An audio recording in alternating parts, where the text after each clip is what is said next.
A scientist clones his family that died in an airplane crash, but soon learns the repercussions of playing God. I never thought that my love for science would lead me down such a confusing path. It all started because I wanted to turn back time and fix the tragedy that tore my family apart. When my wife and 2 children died in a terrible airplane crash, I was overwhelmed with sadness and desperation. I couldn't bear the emptiness in our once happy home, so I became obsessed with the idea of bringing them back to life. I spent many sleepless nights in my lab, studying complicated formulas and trying new cloning techniques. I was determined and blinded by the possibility of having my family back. After many failed attempts, I finally succeeded.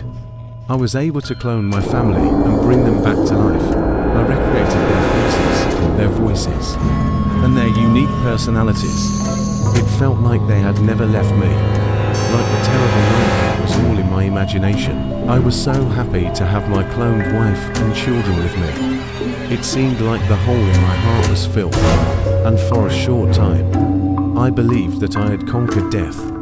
But that joy quickly turned into fear as I noticed strange and unsettling changes in my resurrected family. They were not the same as before.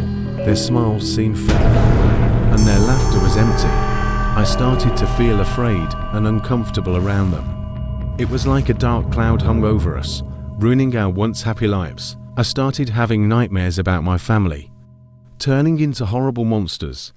I would wake up scared and worried that it would come true. But during the day, my family seemed perfectly normal, not aware of the fear that haunted me at night. Their behavior became more and more strange. Our conversations felt forced, and they seemed to know things they shouldn't. They knew secrets that only my real family would know. It felt like they had access to my thoughts, replacing memories that only my original family would have. The bond that I once cherished now felt like a trap. I was terrified and desperate for answers. So I went back to my lab. I spent hours and days searching for explanations, but instead, I discovered something even more terrifying. My cloned family was decaying quickly, their cloned bodies falling apart right in front of me. Their decay mirrored my own destruction, a reflection of the consequences of my actions. It was clear that by trying to play God, I had meddled with things I couldn't understand. The revived souls were doomed to suffer and decay until they disappeared completely. When the clones turned to dust and looked at me with empty eyes, I realized how arrogant I had been. I had messed with the natural order of life and death, and brought pain and suffering to myself and my loved ones. There was no relief or redemption for me. My lab, which used to be a place of happiness in the pursuit of science, became my own tomb. The remains of my family surrounded me and reminded me of my mistake. I had become a monster, trapped forever in a nightmare of my own making. So, I want to warn anyone who might follow in my footsteps: don't mess with life and death. When we try to play God, we unleash forces that we can't control. The consequences are more terrifying than we can ever imagine, and we lose our humanity and are left with only regret and eternal punishment. As I stood among the remains of my cloned family, a chilling thought hit me. The consequences of playing God were not only affecting them, but were also starting to affect me. Shadows danced on the walls, whispering terrifying secrets that made me question my sanity. My once safe lab had turned into a terrifying maze. Every corner showed me my failures, and the sound of decay echoed through the halls, mocking me, haunted by the chaos I had caused. I became consumed by guilt and regret. I couldn't sleep, and when I did, I had nightmares that blurred reality and fantasy. Days turned into weeks, and as I teetered on the brink of madness, a dark presence appeared. The lab became filled with an evil atmosphere that weighed on me.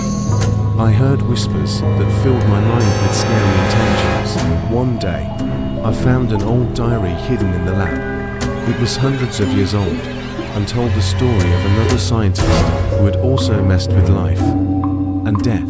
His tragic fate was similar to mine, as if history was repeating itself. In the flickering candlelight, I read the diary's warnings about a vengeful force that punishes those who play God. There was a ghost that would come back from the bad things I had done and take revenge on those who tried to change the natural order, convinced that the diary was telling the truth.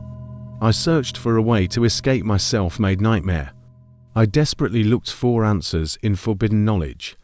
I trembled as I uncovered the dark secrets of ancient books, hoping for a chance at redemption. Days blurred together as I frantically researched, until I finally found a glimmer of hope in ancient rituals. There was a chance to fix what I had done, to bring balance back and undo the damage. With shaking hands and a pounding heart, I performed the ritual. The air crackled with energy, and a mysterious force gathered around me. I spoke the words, a mix of fear and determination. As soon as I finished speaking, a bright light filled the lamp. The vengeful ghost, as I had released, writhed in pain and slowly disappeared. The weight that had burdened me lifted, and I felt a spark of hope. But that relief didn't last long. The lab seemed to reject the disturbance, as if the horrors of my experiment had become one with the walls. The ground shook, glass shattered, and everything fell into chaos. In those final moments, I realized that some things shouldn't be messed with. The cycle of life and death should be left alone. It was a hard lesson to learn, a reminder of how fragile existence is and the consequences of meddling with things we can't understand. So, as the lab crumbled around me, I accepted my fate. I had played God and lost, forever trapped in the consequences of my actions. The balance had shifted, and the price I had to pay was my own soul. I was condemned to wander the ruins of my shattered dreams for eternity.